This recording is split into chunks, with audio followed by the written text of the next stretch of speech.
राजस्थान में इस बार चुनावों में वोटों का ध्रुवीकरण हुआ। करीब 10 से 12 ऐसी सीटें हैं जहां मुस्लिम समुदाय पहले से तीसरे नंबर का सबसे बड़ा मतदाता समूह है। इन सीटों के लिए बीजेपी ने विशेष रणनीति बनाई। इन सीटों और उनके आसपास की सीटों पर पीएम मोदी और यूपी के सीएम योगी आदित्यनाथ की सभा या रोड शो करवाए गए। इसके अलावा 3 सीटों पर संत समाज के लोगों को भी टिकट दिए गए। इसका असर ये हुआ कि इन सीटों पर मतदान से 2 से 5% तक बढ़ गया। हालांकि 3 दिसंबर को इसका खुलासा हुआ है कि ये बढ़ा हुआ मतदान किसके लिए फायदेमंद साबित हुआ। एक्सपर्ट्स का कहना है कि ध्रुवीकरण के बीच अक्सर यूपी, दिल्ली, बिहार, पश्चिम बंगाल, गुजरात, मध्य प्रदेश, महाराष्ट्र और आंध्र प्रदेश के कई विधानसभा क्षेत्रों में मतदान प्रतिशत बढ़ जाता है, लेकिन राजस्थान में ऐसी पहली बार देखने को मिला। राजस्थान में करीब 25 सीटों पर मुस्लिम समुदाय पहले से दूसरे, तीसरे, चौथे, पांचवें या छठे नंबर के सबसे बड़े मतदाता वर्ग में गिना जाता है। इनमें से 10 से 12 सीटों पर निर्णायक स्थिति में है। इन सीटों पर मुस्लिम समुदाय पहले, दूसरे या तीसरे नंबर का सबसे बड़ा मतदाता समूह है। चलिए आपको इन सीटों के बारे में विस्तार से बताते हैं। सबसे पहले पोखरण की बात करेंगे। सरहदी जिले जैसलमेर के सीट पर बीजेपी और कांग्रेस के बीच कांटे की टक्कर है। साल 2018 में यहां 87.50% मतदान हुआ। इस बार यह आंकड़ा 87.79% रहा। यह राजस्थान में सबसे ज्यादा मतदान प्रतिशत है। यहां कांग्रेस से अल्पसंख्यक मामलात मंत्री सालेह मोहम्मद और बीजेपी से संत प्रतापपुरी मैदान में है।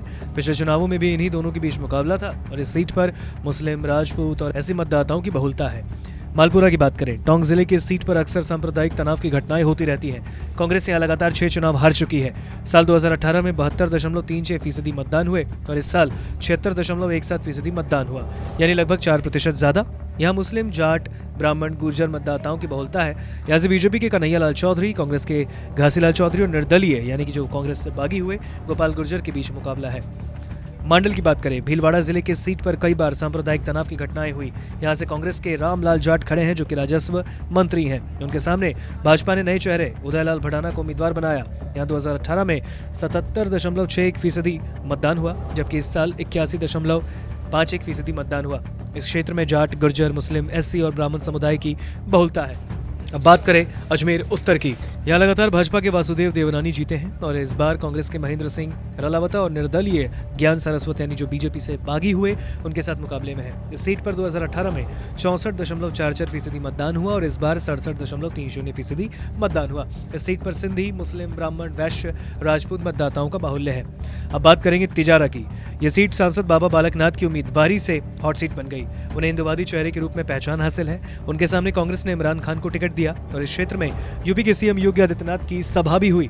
यहाँ साल 2018 में 82.08% मतदान हुआ और इस बार यहाँ 85.15% मतदान हुआ। इस क्षेत्र में यादव, मुस्लिम, गुर्जर मतदाताओं की बहुल्यता है। अब बात होगी टिडवाना की। नागौर जिले की सीट को मुस्लिम, राजपूत और जाट बहुल माना जाता है और यहाँ इस बार बीजेपी से जितेंद्र सिंह जोधा और कांग्रेस से चेतन डूडी और निर्दलीय जो कि बीजेपी के बागी है यूनुस खान मैदान में है। तीनों के बीच कांटे की टक्कर है। यहाँ 2018 में 71.30% मतदान हुए और इस बार 73.45% मतदान हुआ।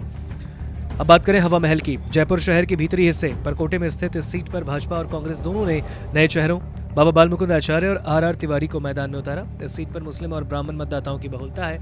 इस क्षेत्र में अक्सर सांप्रदायिक तनाव की घटनाएं आती हैं और यहाँ से हिंदू मतदाताओं के पलायन की घटनाएं हुई। साल 2018 में यह 72.66% मतदान हुआ और इस बार आंकड़ा 76.02% हुआ। अब बात करें किशनपोल की। ये सीट भी जयपुर शहर के भीतरी इलाके यानी परकोटे में स्थित है। यहाँ मतदान के दिन भी मारपीट की घटना आई थी। पिछले 1 साल में यहाँ हिंदू मतदाताओं के पलायन की कई बार घटनाएं सामने आई। ये सीट परंपरागत रूप से बीजेपी की मानी जाती थी, लेकिन यहाँ पिछले चुनावों में कांग्रेस जीती। यहाँ कांग्रेस के अमीन कागजी और भाजपा के चंद्रमोहन बटवाड़ा के बीच मुकाबला रहा। यह साल 2018 में 71.78% मतदान हुआ, जो करीब 5% बढ़कर इस बार 76.87% हुआ। अब बात करें देवली उनियारा की। टोंक जिले की सीट पर कांग्रेस और बीजेपी के बीच कड़ा मुकाबला है। इस क्षेत्र में मीणा, गुर्जर, मुस्लिम मतदाताओं की बहुलता है। यहाँ कांग्रेस से हरीश मीणा और भाजपा से विजय बैसला के बीच कड़ा मुकाबला है। इस सीट पर 2018 में 70.57% मतदान हुआ और इस बार यहाँ 73.01% मतदान हुआ। अब बात करें गंगापुर सिटी की।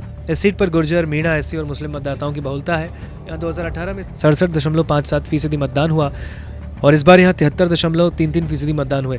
यहाँ भाजपा से मान सिंह गुर्जर, कांग्रेस से रामकेश मीणा और बसपा से रंगलाल मीणा मुकाबले में है। यहाँ भी कई बार सांप्रदायिक घटनाएं हो चुकी हैं।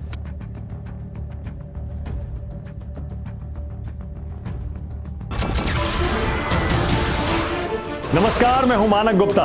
अगर आपको हमारा ये वीडियो पसंद आया हो तो इसे लाइक और शेयर जरूर करें और हाँ, हमें सब्सक्राइब और फॉलो करना ना भूलें। ताकि आप देश और दुनिया की कोई खबर मिस ना करें। तो जुड़े रहिए हमारे साथ और देखते रहिए News 24।